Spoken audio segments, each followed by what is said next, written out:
ముందుగా yo-yo TV వీక్షకులకు panel మిత్రులకు దీప గారికి శుభ సాయంత్రం. ఇక్కడ ల్యాండ్ అక్విజిషన్ విడ్రాల్ కంప్లీట్ కాలే. ఇప్పుడు ఇంతకుముందే ఈరోజే నోటిఫికేషన్ ఇచ్చింది 1358 ఎకరాలకు లగచర్ల పోలేపల్లి హకీంపేట్ ఆఫ్ దుద్యాల్ మండల్ వికారాబాద్ జిల్లాలో ఇప్పుడు 1358 ఎకరాలకు ఈరోజు ల్యాండ్ అక్విజిషన్ నోటిఫికేషన్ ఇష్యూ అయింది. ఇక్కడ ఎందుకు తగాదా వస్తుందంటే చాలామందికి తెలియదు. భూసేకరణ చట్టం ఏదైతే ఉందో 1894లో బ్రిటిష్ వాళ్ళు పెట్టారు. అప్పుడు 1894 పెట్టిన చట్టం ఎప్పుడు స్వతంత్రం రాకముందు 50 ఏళ్ళ ముందే 1894 ఫస్ట్ చట్టం తెచ్చారు. దాని ప్రకారం ఏదైతే ఉందో సేకరణ చేసినప్పుడు రకరకాల దాంట్లో సోలాషియం, అడిషనల్ మార్కెట్ వాల్యూ, దాని అవన్నీ రకరకాలు. నేను డే 1 నుంచి ల్యాండ్ అక్విజిషన్ మాకు ట్రైనింగ్ ఉన్నది. మేము చేసాం దాదాపు 35 ఏళ్ళు ల్యాండ్ అక్విజిషన్లో మునిగి తేలినామండి. నా లాస్ట్ పోస్ట్ కూడా అదే ఉండే. దానికి ఒక ప్రొసీజర్ ఏంటంటే ఇక్కడ ఇద్దరు తప్పు ఉంటుంది. ఇక్కడ ల్యాండ్ అక్విజిషన్ తర్వాత 1984లో దాన్ని సవరణ చేశారు. 1894, 1984 కరెక్ట్ 90 ఏళ్ళ తర్వాత. అదివరకు దాకా గవర్నమెంట్ నిద్రపోయింది, పడుకున్నది. ఎందుకంటే రాజ్యాంగంలో ఎన్ని లోసుకులు ఉన్నాయి. అంగూటి చాపకాళ్ళు మంత్రులు అవుతారు, వాళ్ళకు రూల్స్ రెగ్యులేషన్స్ ఉంటాయి. జైలుకి పోయి శిక్ష పడ్డాడు కూడా మళ్ళీ పోటీ చేస్తారు. అదే ఒక అటెండర్ కానీ, ఒక ఫేర్ ప్రైస్ షాప్ డీలర్ కానీ, ఒక ఐఏఎస్ కానీ రూల్స్ అండ్ రెగ్యులేషన్స్ వాళ్ళ ఏదైతుందో ఇంటెగ్రిటీ అన్న దాని మీద ఉంటుంది. ఇక్కడ రాజకీయంగా ఏదైతుందో రాజ్యాంగంలో చాలా భయంకరమైన లొసుగది. ఇక్కడ ఏదైతే ఉందో ఏం రానోడు లా మినిస్టర్ అవుతాడు, ఏం రానోడు డిఫెన్స్ మినిస్టర్ అవుతాడు, లెక్కలు రానోడు ఫైనాన్స్ మినిస్టర్ అవుతారు, అక్షరం రానోడు ఎడ్యుకేషన్ మినిస్టర్ అవుతాడు. అది రాజ్యాంగంలో ఉన్నది. ఇక్కడ ఏదైతే ఉందో ల్యాండ్ రిఫార్మ్స్ ఏదైతే ఉందో ఇక్కడ ఇందిరమ్మ ఇండ్లు ఏమి ఇవ్వలేదు. ఇక్కడ ఇందిరమ్మ ఇచ్చింది చెప్పిందనే కాదు. ఇక్కడ ల్యాండ్ అక్విజిషన్లో ఇది మా ప్రభుత్వ భూములు నిజాం గవర్నమెంట్లో పన్నులు కట్టగా రాజీనామాలు చేసుకున్నాయి. చాలామంది వదిలిపెట్టేసారు. ఇప్పుడు మనకు పైసా విలువ తెలుస్తలేదు. అప్పుడు రాగి పైసకు ఎంత విలువ ఉన్నది మనకి మీరు ఎవరు కొట్టకముందు నేను చూసిన.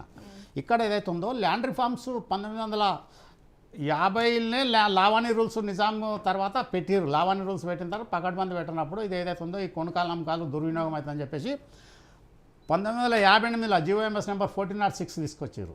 ఏదైతే ఉందో దాని ప్రకారం కండిషనల్ అసైన్మెంట్, వారసత్వం అవన్నీ వస్తాయి అన్నది.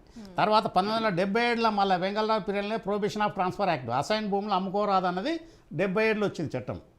విన్నారా? ఇక్కడ ఏదైతే ఉందో మెయిన్ తెలంగాణలో అగ్రేరియన్ లాస్లా ఏదైతే ఉందో ప్రజలకు మేలు జరిగింది ఎప్పుడు అంటే నక్సల్స్ ఎక్కువైపోయిన తర్వాత పివి నరసింహారావు 73లో పాపం చచ్చిపోయాడు ఉన్నాడు.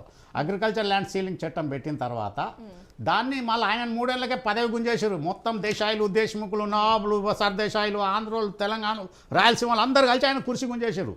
ఎందుకంటే ఆయనను ఫెయిల్ చేశారు సీఎంగా. అప్పుడు ప్రైమ్ మినిస్టర్ సక్సెస్ అయ్యిండు, సీఎంగా ఫెయిల్ అయ్యిండు. అప్పుడు ఏమైంది, తదనంతరము జలగం వెంగళరావు వచ్చిన తర్వాత అప్పుడు ఆయన ల్యాండ్ రిఫార్మ్స్లో ఏదైతే ఉందో సీలింగ్ చట్టం అమలు చేయాలంటే మొదలు ఇనాం చట్టం, తర్వాత టెనెన్సీ చట్టం, ఈ గవర్నమెంట్ ల్యాండ్స్ వీళ్ళు ఏదైతే ఉందో ఈ 2 చట్టాలు దాంతోపాటు గవర్నమెంట్ ఏదైతే ఉందో ఈ 2 చట్టాల ప్రకారము 38 ఓనర్షిప్ రక్షిత కౌలుదారుకు ఓనర్షిప్ సర్టిఫికేట్ ఇచ్చారు. ఇనాంలో కబ్జాలు ఉన్న వాళ్ళకి ఏదైతే ఉన్నారో వాళ్ళకు ORC occupancy right certificate, ryotwari పట్టాలు ఇచ్చారు. తదనంతరం తర్వాత గవర్నమెంట్ ల్యాండ్ కూడా అసైన్ చేసుకుంటూ వచ్చేసారు. అది ఎక్కడ ఏదైతే ఉందో వెంగళరావు పాపం బ్రహ్మాండమైన సత్యకాడు ఉన్నాడో కానీ ఆయననే మొత్తం ఇందిరమ్మ ఇండ్లు, ఇందిరమ్మ బిందెలు, ఇందిరమ్మ పట్టాలు ఇవన్నీ మొత్తం పాపులాట్ తీసుకొచ్చిండు. ఆయనకు యోగం లేదు కాబట్టి ఏమైంది, రెడ్డి కాంగ్రెస్లో బ్రహ్మానంద రెడ్డితో జత కట్టిపోయిండు. అప్పుడు కరెక్ట్ టైంకు చెన్నారెడ్డి ఎంటర్ అయిన తర్వాత ఈయన చేసిన పని ఒకటి పంట పండిస్తే ఇంకోటి కోసుకపోయినట్టు అన్నట్టు. ఆ రకంగా చెన్నారెడ్డికి పదవి వచ్చింది. 70 ఏళ్ళు వచ్చింది చెన్నారెడ్డికి. మళ్ళీ 86లో 2 సార్లు పదవి వచ్చింది. 89లో 2 సార్లు పదవి వస్తే 2 సార్లు కూడా పదవి కంటిన్యూ చేయనియలే. ఆయన చేయలేదు కానీ 2 సార్లు కుర్చుకుని చేసారు తెలంగాణలో ఆంధ్రోళ్ళు, తెలంగాణ మంత్రులది. ఈ రకంగా అది దీని మీద ఏదైతే ఉందో ఇక్కడ ప్రజలది మొదటి తప్పు ఏదైతే ఉందో, ప్రజలు ఒక భూమి అమ్ముతాడు, అగ్రికల్చర్ ల్యాండ్కు ఇన్కమ్ ట్యాక్స్ ఉండదు. ₹1,00,00,000 అమ్మితే భూమి ఏం చేస్తాడు, 10 లక్షలకు రిజిస్ట్రేషన్ చేస్తాడు. గవర్నమెంట్కి పన్ను దొబ్బాలి, వాడు ఇన్కమ్ ట్యాక్స్ పెట్టాలి, రిజిస్ట్రేషన్ ఫీజు పెట్టాలి, స్టాంప్ డ్యూటీ పెట్టాలి. ఇది ఎవరైతుందో పట్టేదారుల ల్యాండ్ ఓనర్ పొరపాటు.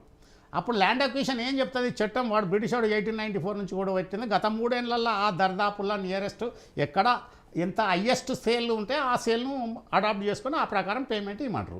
ఎక్కడ కూడా జీరో మనీకి లెక్క లేదు కదా. ఇక్కడ ఓపెన్ మార్కెట్ వేరుంటుంది, కార్డు వాల్యూ, రిజిస్ట్రేషన్ వాల్యూ వేరుంటుంది.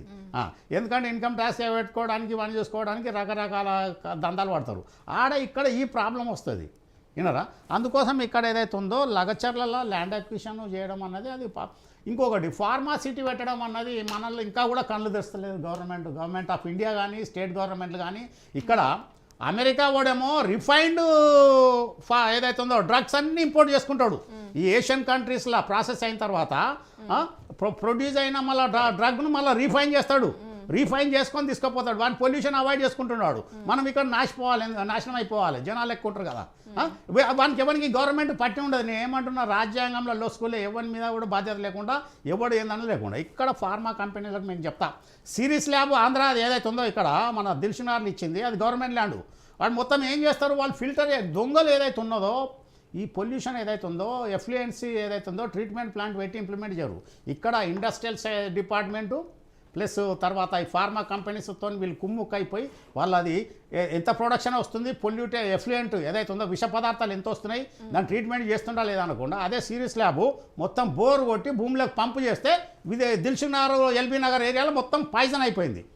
ఇక్కడ జిన్నారం ఈ పక్కకి ఐడిఏ బొల్లారంలో కూడా మొత్తం పాపం పశువులు, నేను జిన్నారం తహసీల్దార్ చేసిన ఒక 4 నెలలే, పశువులు షెల్టర్ నీళ్ళకు పోతే అవి కాళ్ళు నీళ్ళలో పెడితే చర్మం ఊసిపోతున్నది.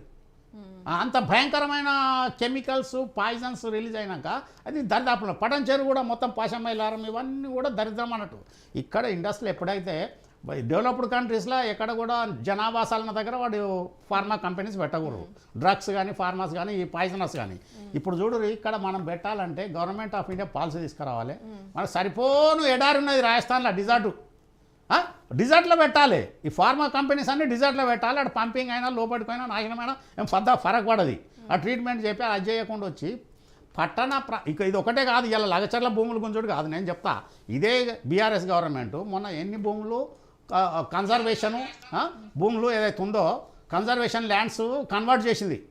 అన్ని ప్రతి ఒక్కడు ప్లాట్లు ఈడ మొదలుపెట్టి షాద్నగర్ కాదు మహబూబ్నగర్ కొనదాకా ఇటు పోతే ఇక్కడ తూప్రాను ఇంత దూరం ప్లాటింగ్ చేసేసి వ్యవసాయానికి యోగ్యమైన భూములను నాశనం పట్టించేసి రాళ్ళు వాతి అమాయకులకు ఆ ప్లాట్లు అమ్మేసి వాళ్ళను మోసం చేస్తున్నారు.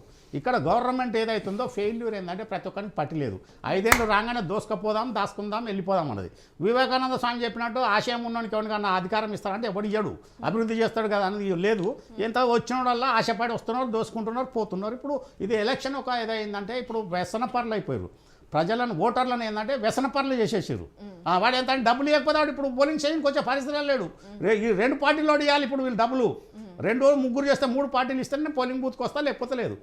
ఆ రకంగా వాళ్ళని అట్లా ఏదో పారాసైట్ వాళ్ళని ఒక పరాన్న జీవులుగా వాళ్ళని వ్యసనపరులుగా తయారు చేసింది పొలిటికల్ పార్టీస్. గత 20 ఏళ్ళ నుంచి 25 ఏళ్ళ నుంచి, అంతకుముందు లేదు ఈ ప్రవృత్తి. చదువుకొని ఇల్లిటరేట్స్ జమానం ఉన్నప్పుడు కూడా ఎథిక్స్ ఉండే ఓటర్లకు, కానీ ఇప్పుడు ఓటర్లు లేదు. ఎందుకంటే హైదరాబాద్లో కౌన్సిల్ ఓటర్ ఎలక్షన్ అయితే 15,000 10,000కు అమ్ముడు పోయిన గ్రాడ్యుయేట్లు ఉన్నారు. అంత దుర్మార్గపు రాజ్యాంగం ఏదైతే ప్రజాస్వామ్యంలో ఆ రకంగా అవుతున్నారు. ఇక్కడ అటాక్ కలెక్టర్ మీద అటాక్ చేసింది 20 మంది. ఎక్కడోళ్ళు వాళ్ళు ఎక్కడికి వెళ్ళి వచ్చారు, వాళ్ళ భూములే లేవు, ఎందుకు వచ్చారు? అది ఏదో అపోజిషన్ పార్టీ ప్లాన్ చేస్తేనే వస్తారు కదా. అది ఏదైతే ఉందో ఏదైనా